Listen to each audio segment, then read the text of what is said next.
अस्सलाम वालेकुम दोस्तों जॉन एलिया उर्दू शायरी के अवतार थे। वो शेर नहीं कहते थे, वो शेर को जन्म देते थे। आप उनका कोई शेर पढ़ लें, आपको ये सिर्फ दो मिसरों का जोड़ महसूस नहीं होगा, आप उसे हदीस दिल और आयत ख्याल पाएंगे। आप अगर उर्दू सीखना और उर्दू शायरी को समझना चाहते हैं तो आज सिर्फ जॉन एलिया को पढ़ लें, आपको मज़ीद कुछ पढ़ने की ज़रूरत नहीं रहेगी। मुझे पिछले दिनों जॉन एलिया का एक फ़िक्रा पढ़ने का इत्तेफाक हुआ। हज़रत जॉन ने फरमाया, हम 1000 बरस से तारीख के दस्तरखान पर हराम खोरी के सिवा कुछ नहीं कर रहे। मैंने जब से ये फ़िक्रा पढ़ा, मैं उस वक्त से सुरूर में हूँ, मैं उस वक्त से जज्बो मस्ती में हूँ। कितना बड़ा सच है। और जॉन एलिया ने इस सच को किस सादगी के साथ 18 लफ्ज़ों में बयान कर दिया। वाह सुभान अल्लाह। उस्ताद बहरहाल उस्ताद होता है और लाखों शागिर्द मिलकर भी एक उस्ताद का मुकाबला नहीं कर सकते। और जॉन एलिया ने ये फ़िक्रा लिख कर ख़ुद को उस्ताद साबित कर दिया। हमने वाकई 1000 साल में जंगों के सिवा कुछ नहीं किया। आप 2018 से 1000 साल पीछे चले जाएं, आपको महमूद गजनवी हिंदुस्तान पर हमले करता मिलेगा। आप स्पेन में मुसलमान के हाथों मुसलमान का गला कटते देखेंगे। आपको तुर्की में सल्जूक तलवारें उठाकर फिरते नजर आएंगे। आपको अरब में लाशें बिखरी मिलेंगी। शिया सुन्नी और सुन्नी शिया के सर उतारते नजर आएंगे। मुसलमान मुसलमान को फतह कर रहा होगा। मुसलमान मुसलमानों की मस्जिदें जलाते दिखाई देंगे और आप मोमिन के हाथों मोमिनों के सरों के मीनार बनते देखेंगे। आप 10-18 से आगे चलते जाएं, आपके सारे तबक रोशन होते जाएंगे। आपको मुसलमान मुसलमान को कत्ल करते और कत्ल के दरमियानी वक्फे में हराम खोरी करते नजर आएंगे। हमने अपनी 1400 साल तारीख में अगयार को इतना फतह नहीं किया जितना एक दूसरे को फतह करते रहे। आपको शायद ये जानकर हैरत होगी कि मुसलमानों ने आलम इस्लाम का 95% इलाका इस्लामी अरूज की पहली सदी में फतह कर लिया था। मुसलमान उसके बाद 1350 साल उस इलाके के लिए एक दूसरे से लड़ते रहे। हमारे इल्म, फलसफे, साइंस और इजादात की 95% तारीख भी इब्तदाई 300 साल तक महदूद थी। हमने उसके बाद बाकी 1000 साल तक हराम खोरी के सिवा कुछ नहीं किया। आलम इस्लाम 1000 साल से नेल कटर से लेके कंघी तक उन लोगों की इस्तेमाल कर रहा है जिन्हें हम दिन में 5 बार बद्दुआएं देते हैं। आप कमाल देखिए, हम मस्जिदों में यहूदियों के पंखे और एसी लगाकर, ईसाइयों की टूटियों से वुज़ू करके, काफरों के साउंड सिस्टम पर अजान देकर और लादीनियों की जाय नमाजों पर सजदे करके उन सब की बर्बादी के लिए बद्दुआएं करते हैं। हम अद्वियात भी यहूदियों की खाते हैं, बारूद भी काफरों का इस्तेमाल करते हैं और पूरी दुनिया पर इस्लाम के गलबे के ख्वाब भी देखते हैं।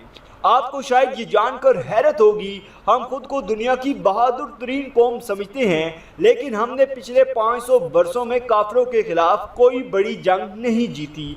हम 5 सदियों से मार और सिर्फ मार खा रहे हैं। पहली जंग अजीम से कबल पूरा अरब एक था। ये खिलाफत उस्मानिया का दौर था। यूरोप ने 1918 में अरबों को 12 मुल्कों में तकसीम कर दिया और दुनिया की बहादुर तरीन कौम देखती की देखती रह गई। बरतानिया ने अरबों की ज़मीन छीन कर इसराइल बनाया और हम रोने धोने और यौमुल कुदस मनाने के सिवा कुछ नहीं कर रहे। हम अगर जंगजू थे, हमारा अगर लड़ने का 1400 साल का तजर्बा था, तो हम कम अज़ कम लड़ाई ही में परफेक्ट हो जाते और कम अज़ कम दुनिया के हर हथियार पर मेड बाई मुस्लिम की मोहर ही लग जाती। और हम अगर दुनिया के बहादुर तरीन फौजी ही तैयार कर लेते तो हम आज मार न खा रहे होते।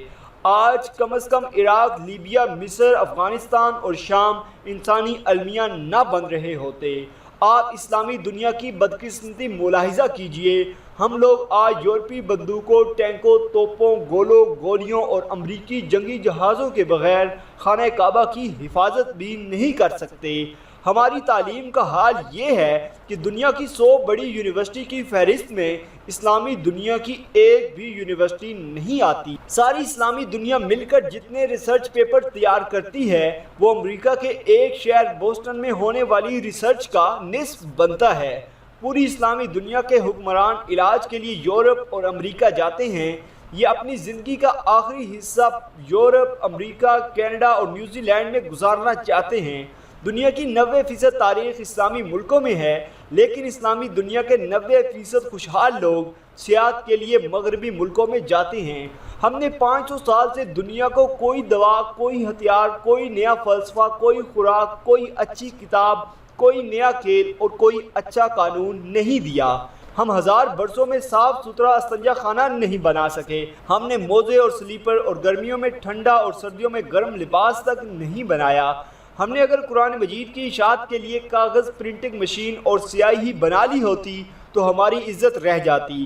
ہم تو خانہ کعبہ کے غلاف کے لیے کپڑا بھی اٹلی سے تیار کرواتے ہیں۔ ہم تو حرمین شریفین کے لیے ساؤنڈ سسٹم بھی یہودی کمپنیوں سے خریدتے ہیں۔ ہمارے لیے آب زمزم بھی کافر کمپنیاں نکالتی ہیں۔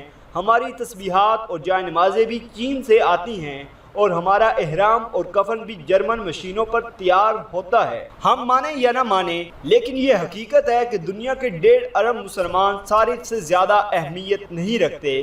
آپ یقین کیجئے، جس سال آسٹریلیا اور نیوزی لینڈ نے سعودی عرب کو بھیڑیں دینے سے انکار کر دیا، اس سال مسلمان حج پر قربانی نہیں کر سکیں گے، اور جس دن یورپ اور امریکہ نے اسلامی دنیا کو گاڑیاں، جہاز اور کمپیوٹر بیچنا بند کر دیے، ہم اس دن گھروں میں مبہوس ہو کر رہ جائیں گے۔ ہم شہر میں نہیں نکل سکیں گے۔ یہ ہے ہم اور یہ ہے ہماری اوقات۔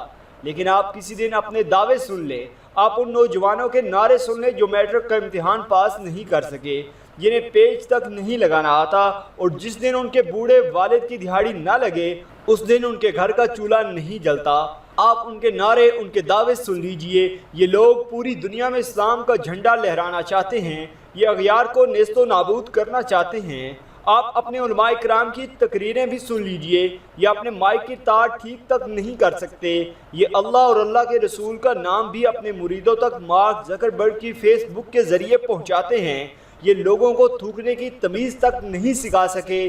پورے عالم اسلام میں ایک بھی ایسا شخص نہیں جو ابن عربی کو سمجھنے کا دعویٰ کر سکے۔ ابن حشام اور ابن اسحاق بھی ہم تک آکسفورڈ پرنٹنگ پریس کے ذریعے پہنچے تھے۔ ہم نے آخر آج تک کیا ہے؟ ہم کس بلبوتے پر خود کو دنیا کی عظیم ترین قوم سمجھتے ہیں؟ مجھے آج تک اس سوال کا جواب نہیں مل سکا۔ ہم اگر دل پر پتھر رکھ کر یہ حقیقت مان لیں تو پھر ہمیں پتہ چلے گا ہماری حرام خوری ہمارے جینس کا حصہ بن چکی ہے۔ آپ اپنے ارد گرد نظر ڈالیے، آپ کو پاکستان کے ہر خاندان میں کوئی ایک شخص کام کرتا دکھائی دے گا، وہ پورے خاندان کی ضروریات پوری کر رہا ہوگا۔ آپ کسی دن اس خاندان کے حرام خوروں کی گفتگو سن لیں، آپ کو یہ لوگ یہ کہتے ہوئے ملیں گے، آخر اس نے ہمارے لیے کیا ہے؟ آپ کو پورے شہر میں کوئی ایک شخص ترقی کرتا ملے گا اور پورا شہر اسے گالیاں دے رہا ہوگا۔ ہمارے 1.5 لاکھ افسروں میں 10 سال میں کوئی ایک کام کا افسر پیدا ہوتا ہے، اور پھر پورا ملک اسے پکڑ کر پھینٹی لگاتا ہے۔ آپ کسی دن ملک کے موسموں کی تاریخ بھی نکال کر دیکھ لیجئے۔ آپ کو قائد اعظم لیاقت علی خان، سردار نشتر، خواجہ ناظم الدین، راجہ صاحب محمود آباد، ایوب خان، ڈاکٹر عبدالقدیر اور عبدالستار ایدھی تک ملک کے ہر موسم کی آنکھوں میں آنسو ملیں گے۔ آپ کو ملک کا ہر وہ شخص دکھی ملے گا جس نے تاریخ کے دسترخوان پر حرام خوری سے انکار کر دیا تھا، جس نے قوم کو قوم بنانے کی غلطی کر دی تھی۔